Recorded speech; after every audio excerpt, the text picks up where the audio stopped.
5 August Bangladesh এক নতুন স্বাধীনতার মুখ দেখেছে। আমরা দেখেছি এই আন্দোলনে কিন্তু আন্দোলনের আজকে 1 বছর পূর্তি হচ্ছে। আর এই 1 বছর পূর্তি উপলক্ষে কিন্তু সারা দেশের মতো দেশের সর্ব উত্তরের জেলা পঞ্চগড়ের দিনটিকে নানাভাবে উদযাপন করা হয়েছে। ছাত্রদের আয়োজনে এই মুহূর্তে আজকে রাতে কিন্তু আমরা দেখছি যে তাদের স্মরণ করে মোমবাতি প্রজ্বলন করা হয়েছে। আর এই প্রজ্বলনে আমরা দেখছি যে বিভিন্ন স্লোগানে মুখরিত হয়ে উঠেছে এই এলাকাটি। এখানে 5ই আগস্ট খুনি হাসিনার আজকের দেশ থেকে পালিয়ে যাওয়ার 1 বছর হয়েছে।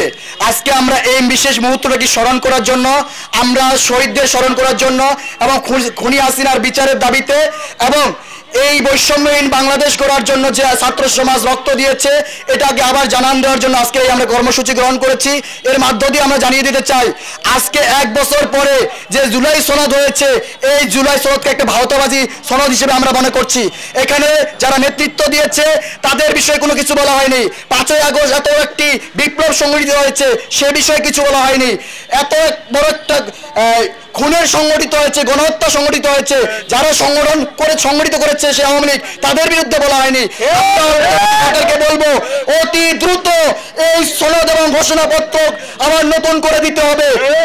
ছাত্র সমাজ যে তাজা রক্ত ঢেলে দিয়েছে এটা আমরা কোনোভাবে মেনে নিতে রাজি নয়। হাসিনা যে ভারতে অবস্থান করছে তাকে দেশে এনে যে তার দৃষ্টান্তমূলক শাস্তির বিষয়টি রয়েছে সেটা নিশ্চিত করারও দাবি তোলা হয়েছে। তো সবশেষে জানিয়ে রাখি আজকের এই কর্মসূচিতে আমরা দেখেছি যে দিনভর নানা কর্মসূচি পালনের মধ্য দিয়ে কিন্তু দিবসটি উদযাপন করা হয়েছে। পঞ্চগড়ের শেরে বাংলা পার্ক চত্বর থেকে সোহাগ হায়দার, সময় সংবাদ, পঞ্চগড়।